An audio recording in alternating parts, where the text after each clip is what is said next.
Hi there folks, welcome back to Rich Reviews. I want to thank everyone who's been watching these films I've been creating. I want to thank everyone who's been subscribing to this channel. Let's go up to 80 subscribers folks, that would be wonderful. I want to thank everyone who's been watching that Man Knox thing, that is really great. I want to thank everyone who's been commenting. I really hope we can get this channel even up further than we normally have folks. Thank you all for that, thank you. So folks, at the end of this film, when the credits were rolling, I was wondering, what if AA sponsored this film? Yeah. Oh boy. The Girl on the Train. And this is directed by Tate Taylor, and it's the latest in an attempt to find the next Gone Girl. Well, we have it here, folks, or at least we try to.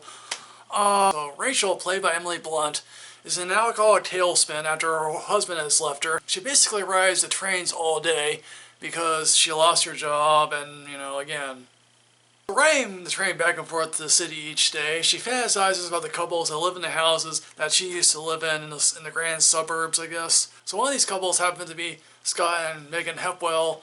she spies them on, and she fantasizes them, and she gives them names, I guess, each day. And so, and then she happens to catch Megan cheating, I guess, and she wants to confront her. Then Megan goes missing. So I, like many people here, have read this book, and basically, when you have a title that says, the thriller that shocked the world, it's hard, but again, it's like, this is written after Gone Girl, and who wants to find the next Gone Girl? That's the thing. I mean, I'm not being in the minorities of critics here, and I'm also one of these people that really am skeptical of Rotten Tomatoes, because I think Rotten Tomatoes really needs a better plan of considering what's happened of late with certain films. And I'm going to say this, I like this film, I truly do. I liked how this film, pulls back the layers of who these people are, how one of them really, has some really rotten luck in life, how one doesn't really want another kid, even though because she had a difficult traumatic experience with the previous child that she had, and that her marriage may be a marriage of convenience or something like that. Or how about the other woman became the woman that married the guy, I guess. I like Emily Blunt here. I think we finally get to see her use her English accent, because I guess in some other films she hasn't really used it, I guess. Or again, it's like, I think this is one of the better representations of alcoholism that has been to date here. It's like, normally when we see an alcoholic on screen, they're usually either creepy or they're a funny alcoholic. Here it's really just sad, depressing, and loneliness, the blackouts, the people who, you throw away that really want to help you. It's like, yeah, alcoholism.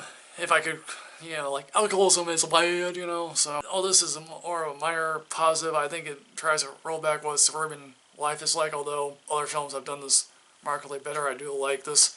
But here's the thing, I do have problems with this film. First and foremost, why is Laura Pepper in this film as the roommate? I remember the roommate having a somewhat larger role. Maybe that's how I remembered the roommate in the original novel. But then again, Laura Pepperon's in and out, and then, she's gone, basically. And again, maybe, I think I remember the roommate trying to be more of a helpful character. Again, everyone probably here has read the novel here in which she goes to the therapist, or a therapist is like, he's Turkish or something, and it's like the guy they hired is, I think, Spanish-American or something, and he's supposed to be Turkish or something, and it's like, they talk about accents the first time the Emily Blunt character goes to visit him, and it's like, maybe this was effective enough, or maybe the novel didn't have this or something, and that's why they put it in or something. And it's like, the two subsequent scenes that she go, I think next time she goes, this time it's much more effective. And when they talk about the first time again with the accents, it's like, why is this in here? Here's my main point I want to make, and it's like, here's the thing, very rarely do I want to criticize marketing of a film, because here's the thing, marketing people have a very tough job in which they want to try to sell you the film that they are selling you, and that, it can live or die by that. But the problem here is, if you want to sell your film as the next Gone Girl, you have to go up a level, or you have to be at Gone Girl's level, or you're going to come off real short. Because here's the thing, Tate Taylor is not David Fincher. I mean, he made two good films, or, I didn't mind Get On Up. I know a lot of people didn't particularly care for the health. Again, the sex scenes aren't really all that involving, or they're not particularly sexy to begin with.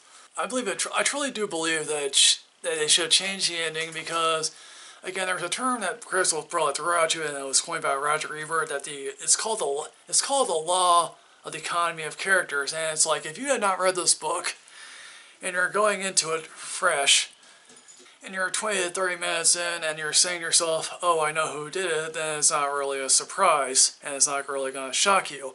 And it's like, would have been more interesting if the Emily Blunt character had been the killer? You know, I don't, maybe, sure, because...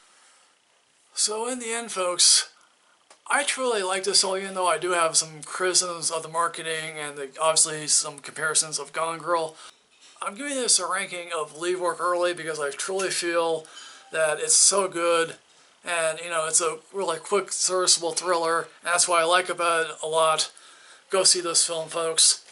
So what did you think about Girl on the Train? Did you happen to like it? Did you not happen to care for it at all? Put that in the comment section below, folks. As always, folks, like, comment, subscribe, and rate yourself of knowledge because you're going to go somewhere. Maybe you'll go on a train one day and look and haven't caught a murder. I don't know. See ya, folks. Yeah.